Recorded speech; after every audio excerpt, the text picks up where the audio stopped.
This dashboard and the automations with it save me 10 hours every single week. So every single morning that I wake up, I do the same little itty bitty tiny task, and these little tiny tasks eat up so much time, and automating this kind of stuff is the perfect thing, the perfect task for Claude Code. By the way, Anthropic, the company who built Claude Code, is sponsoring this video, which is right on time because I've literally been in my Claude Code bag for like the last 2 months. For the last 2 months, I've been using Claude Code here, which is the terminal experience. A great experience, I like it. But they just launched a new UI update to the regular Claude app, so we're gonna use that because it's a lot more visual and I think it makes for a better video. So this is the Claude app, and most people hang out in the chat, but we're gonna head over to this tab over here, which is the Code tab. And huzzah, we're in Claude Code. Don't mind this, I'm planning a trip to Korea and Japan, Tokyo, Kyoto, all of that with Claude, which has been super helpful. But for this one, we're not talking about vacation. We're talking about building good morning dashboards. So let's go ahead and click new session and get into it. So in the bottom right corner, you have your model, which is basically how hard and how smart Claude can be. So you can pick between lightweight models like Haiku for simple things. Sonnet is good for everyday tasks, but they just launched Opus 4.7, which is like the strongest model built for like critical thinking, deep diving, and deep planning. So for planning projects, I like to use Opus 4.7, and then for actually like doing the project and writing the codes, I have Sonnet do it to save me a bit of tokens. So now that we set our model, I want to introduce my favorite feature, which is called Yap Mode. It's not really called Yap Mode, but that's what I call it. It allows me to talk to the computer, and the computer does things for me, and I don't have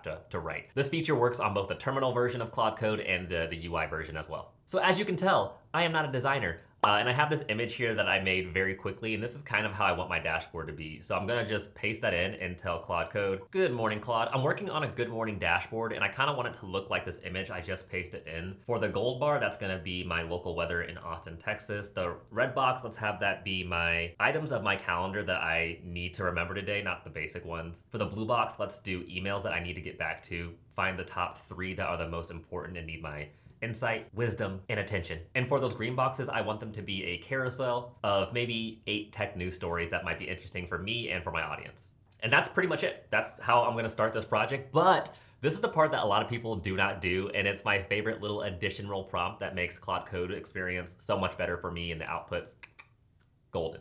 I add on, ask me questions until you're 95% confident that you can accomplish this task. That little addition changes the game for me, honestly. So as interesting as it is to let Claude Code work and read through the lines of code that it's writing, we're gonna skip past that part and get to what the output was after this prompt. Now, if you are into the weeds of how you want this app built, Claude's gonna ask you some suggestions, but if you're not a developer, you can just pick the recommended option, which is a pretty good option 99% of the time. Okay, so here's the final output, and it honestly looks pretty good. I'm not in San Francisco, that's okay. But essentially, this is everything that I want out of a dashboard, and it's already done. Well, this is like the mock-up.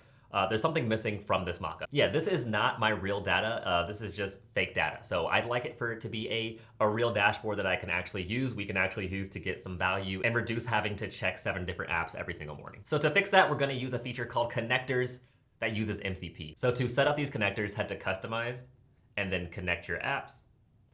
And then you can search from a variety of apps that work with Claude Code. So for me, I have set up Google Drive, Gmail, Google Calendar, Notion, and Slack. Basically, the tools that I use every single day are set up through this connector feature. So to connect, it's pretty easy. You're just gonna click the plus icon, and it will take you through a authorization page where you allow it a few permissions to work with the apps that you're already using. If you're into slash commands, you can use /MCP, and it will bring up the same list that we were able to access through the UI. So since we're starting to get a little bit more technical, I'm gonna go to this bottom section here. Right now it's on accept edits, which basically allows you to go super fast, but I'm going to switch it over to plan mode, which doesn't write any code at all, doesn't implement anything. It just creates a plan that you can review, and if you approve the plan, it will go forward. But this saves you a lot of tokens so that you don't have to create an application and say, oh, I don't like that, and then create another application to fix what you just built. So now that we are in plan mode, I'm going to once again use Yap mode. And I'm going to say, okay, now that you have access to my Gmail, pick out the top 3 emails over the last 24 hours that need my attention, my insight, or my wisdom, and then add those to my daily dashboard. So I can press enter here.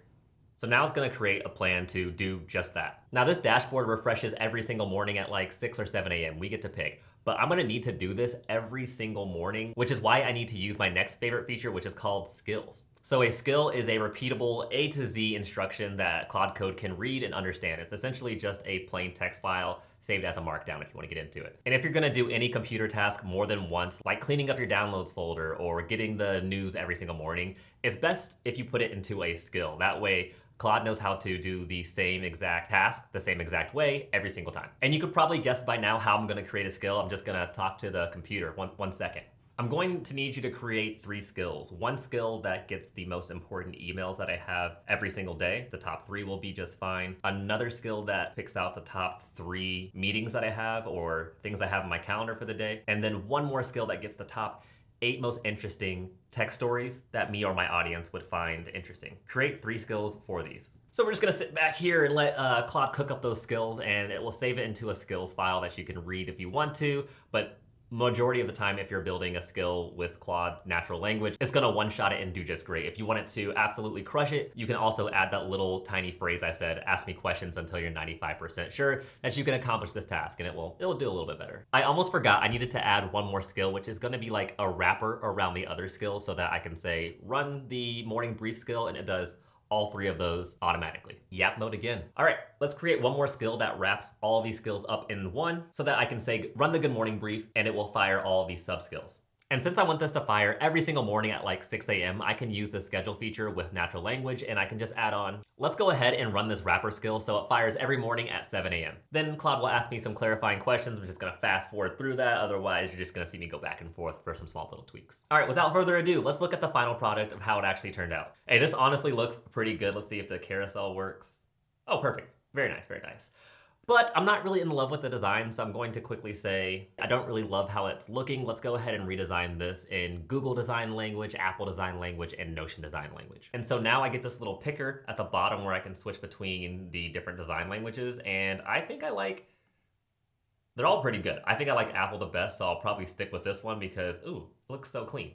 Very nice. So with this dashboard, I have even more skills attached to it, so I can click on a news article and it will write me an overview for a little TikTok or an Instagram reel. And that's just one dashboard. I have dashboards for my personal finance plans. You saw I have a dashboard for my vacation coming up and also my physical fitness. I got a dashboard for everything. And I've even gotten so into this Claude Code ecosystem that I have like an always on server in my guest bedroom, so I can use the remote control feature on my phone and always tap into Claude Code and get some critical thinking done instead of like scrolling through TikTok or something like that. All right, if you made it this far, let me know in the comments what you're trying to automate in your day-to-day workflow. Also, of course, I'll leave the instructions on how you can get started with Claude Code in the description. And just like always, thanks for watching. I'll see you on the next one.